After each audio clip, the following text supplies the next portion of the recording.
सो एक और बहुत ही कह सकते हो कि जनरल ऑर्गेनिक केमिस्ट्री का हमारे पास एक और क्वेश्चन है एवरीवन, जिसमें कि पूछा जा रहा था एरोमेटिक कंपाउंड्स के बारे में। तो अब जब इस क्वेश्चन को ध्यान से देखते हो तो एरोमेटिक आप कैसे प्रूव करते हो? पहले तो आपके पास हकल्स रूल्स फॉलो होने चाहिए। हकल रूल्स, सकल रूल नहीं, हकल्स रूल्स, ठीक है। स्पेलिंग देख लेना, ठीक है। कभी कभी मिस्टेक हो जाती है ना। तो हकल रूल्स की मैं बात करूं तो इसके क्या कह रहा था, 4n plus 2 number of pi electrons होने चाहिए, ठीक है। जहां पे n इज इक्वल टू 0 हो सकता है, n इज इक्वल टू 1 हो सकता है। n इज इक्वल टू अगर 0 होगा तो 2 पाई इलेक्ट्रॉन्स होगा, यहाँ पे 6 पाई इलेक्ट्रॉन्स होगा, ठीक है। इसी तरीके से हमारे पास 10 पाई इलेक्ट्रॉन्स होगा। तो पहले वाले में देखो तो यहाँ पे कंप्लीट और दूसरा क्या होना चाहिए, कंप्लीट कंजुगेशन होना चाहिए, कंप्लीट कंजुगेशन होना चाहिए, कंप्लीट कंजुगेशन, ठीक है। साइक्लिक कंपाउंड होना चाहिए, ठीक है, साइक्लिक कंपाउंड होना चाहिए, ठीक है। तो ये सारे रूल्स है एवरीवन, ठीक है। ये बहुत बेसिक है, ठीक है। तो जब इस क्वेश्चन को ध्यान से देखोगे तो क्या हो जाएगा, कंप्लीट कंजुगेशन है, इसमें आप देख रहे हो कंप्लीट है, साइक्लिक भी है, और ये जो है 2 पाई इलेक्ट्रॉन्स फॉलो कर रहा है। तो ये ए तो पक्का है। बी में आप आओ, बी में बिल्कुल नहीं है। यहाँ पे 2 इलेक्ट्रॉन 4 पाई इलेक्ट्रॉन हो जाएंगे।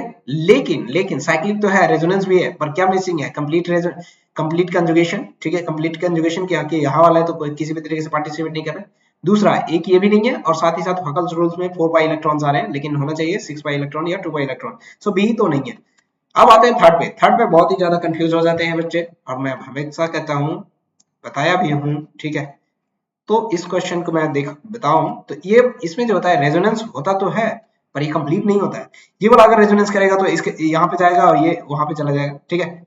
ये अगर इधर रेजोनेंस करेगा तो ये यहाँ पे आएगा और ये यहाँ पे आ जाएगा। तो इस तरीके से एक ही तरीके एक डायरेक्शन में हो जाएगा एवरीवन, जिसकी वजह से ये कंप्लीट कंजुगेशन नहीं होता, कंप्लीट नहीं होता है, ठीक है।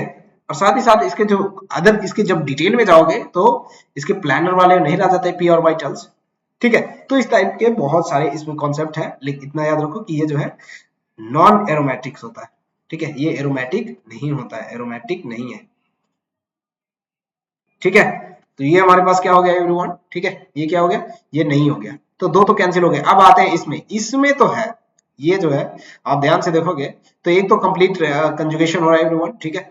और साथ ही साथ 6 2 8 2 10 2 12 2 14, तो हमारे पास नेक्स्ट अगर मैं देखूं तो 14 पाई इलेक्ट्रॉन्स होंगे। इन इज इक्वल टू आप 3 पुट करोगे तो 4 तिहाई 12 और 2 14 इलेक्ट्रॉन हमारे पास है एवरीवन, और कंप्लीट कंजुगेशन है, साइक्लिक स्ट्रक्चर है, तो ये हो जाएगा। सो ये हमारे पास दो जो है, दो कंपाउंड हमारे पास क्या हो रहे हैं, एरोमेटिक शो कर रहे हैं, और बिल्कुल राइट आंसर है, ठीक है। इस वाले क्वेश्चन में सी, अगर सी को ध्यान से नहीं किया होगा किसी ने, इसको हड़बड़ में कर दिया हो, यहाँ पे माइनस दे दिया हो, इसको यहाँ पे ले आया हो, इसको ऐसे, और इसको आगे बढ़ाकर ऐसे कर दिया हो, इसको यहाँ पे कर दिया हो, इसको भी माइनस कर दिया हो, तो वो थोड़ा सा गलती करके इसको भी सही कर दिया होगा किसी ने। बहुत किसी ने भी थर्ड आंसर किया होगा, लेकिन आंसर थर्ड नहीं है, two is the right answer. Quinone किसी भी तरीके से एरोमेटिक में नहीं आता है एवरीवन, ठीक है।